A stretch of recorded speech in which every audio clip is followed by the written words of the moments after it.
You're watching South Asia Newsline, and here are the top stories we are tracking for you on Thursday, the 18th of July. Security forces neutralize 2 terrorists as they prevent infiltration attempt in Jammu and Kashmir's Kupwara. Bangladesh student protesters call for complete shutdown nationwide, at least 10 dead and 400 injured. And watchdog finds US cross-check failures may have helped terrorists in Afghanistan.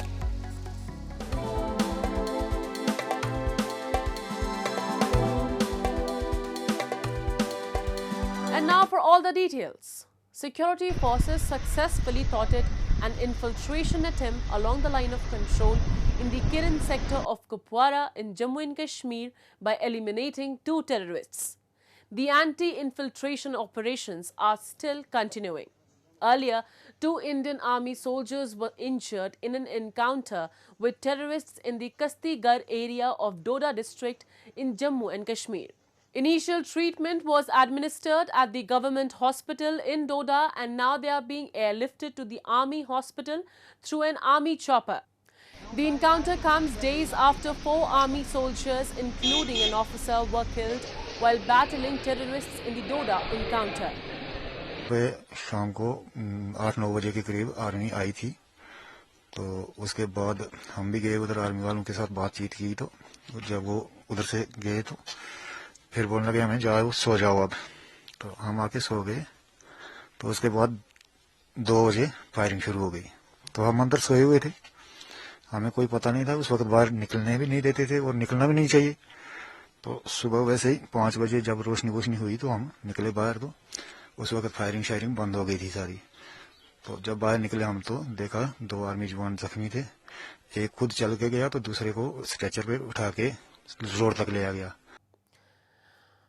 Moving on, Russia on Thursday said that India has been subjected to enormous pressure by international powers due to its energy ties with Moscow and called it completely unjustified.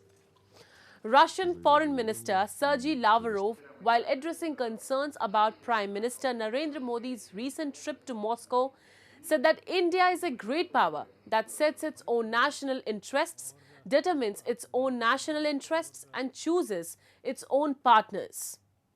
Lavrov also termed Ukraine's remarks on the recent meeting between President Vladimir Putin and Prime Minister Narendra Modi in Moscow as insulting. India has not yet condemned Russia's invasion of Ukraine in 2022 and has consistently pitched for a resolution of the conflict through dialogue and diplomacy. India had said its priority is to safeguard the interest of its citizens, ensuring they do not bear the brunt of actions by other countries or regions when it comes to essential commodities like fertilizer and food. Pakistan on Wednesday urged probe from Afghanistan following a deadly terrorist attack on army camps, which resulted in the killing of 8 soldiers and injured many others.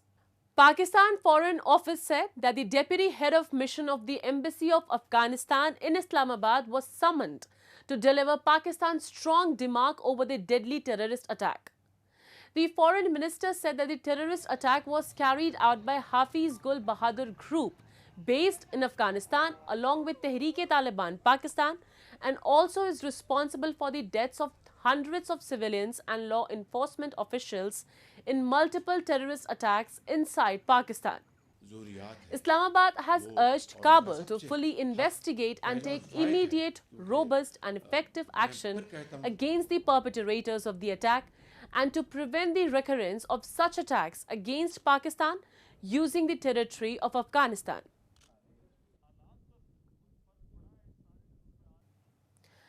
And after the death of 10 people during the violent anti-quota protest in Bangladesh, Prime Minister Sheikh Hasina, during an address to the nation on Wednesday, vowed to take strict actions against those who are responsible for the incident.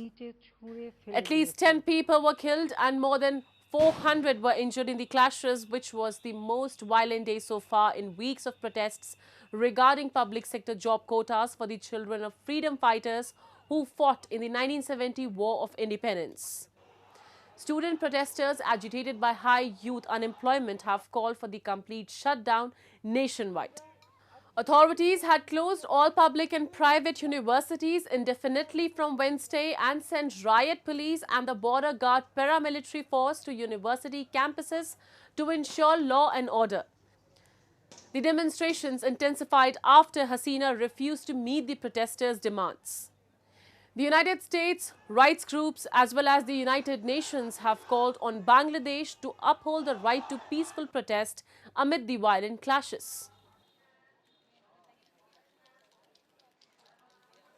কিভাবে সরকার এটা বলতে পারে যে রাজনৈতিকীকরণ করা হচ্ছে, যেখানে প্রথম থেকেই আমরা বলছি যে আমরা সাধারণ শিক্ষার্থী, আমরা চাচ্ছি যে একটা দেশে কিভাবে, এটা তো একটা ন্যূনতম কমন সেন্সের ব্যাপার যে একটা দেশের 100%-এর মধ্যে 56% কখনো কোটা থাকতে পারে না, কখনো থাকতে পারে না। কোনো সুস্থ একটা দেশে, সুস্থ সমাজ ব্যবস্থায় কখনো 56% কোটা এটা মেনে নেওয়ার মতো না। Moving on. An US watchdog on Wednesday said that the two State Department bureaus could not prove compliance with internal policies for vetting aid groups in Taliban-ruled Afghanistan that received $293 million in funds, raising a risk that extremists may have profited. The report stated that it is critical that the state knows who is actually benefiting from this assistance in order to prevent the aid from being diverted to the Taliban or other sanctioned parties. The report further added that the Taliban has tried to obtain US aid funds through several means, including the establishment of humanitarian organizations. It said there is an increased risk that terrorists and terrorist-affiliated individuals and entities may have illegally benefited. The US remains the largest aid donor to impoverished Afghanistan, nearly 3 years after the Taliban seized Kabul as the last US troops completed a chaotic pullout following 20 years of war with the Islamist militant, and has provided more than $17.9 billion in assistance to Afghanistan. Amid strained ties, India on Wednesday reaffirmed its commitment to major infrastructure in the Maldives after Maldives Minister of Transport and Civil Aviation Mohamed Ameen and Indian High Commissioner MunuMahawar made an official visit to Hanimaadhoo International Airport development site earlier this week. Mahawar said that the project is a major infrastructure project that is being implemented with Indian support and Indian assistance in Maldives. He said this project will have a transformative impact for the entire northern region of Maldives as it will improve connectivity and boost tourism. India has been involved in 47 high-impact community development projects in the Maldives.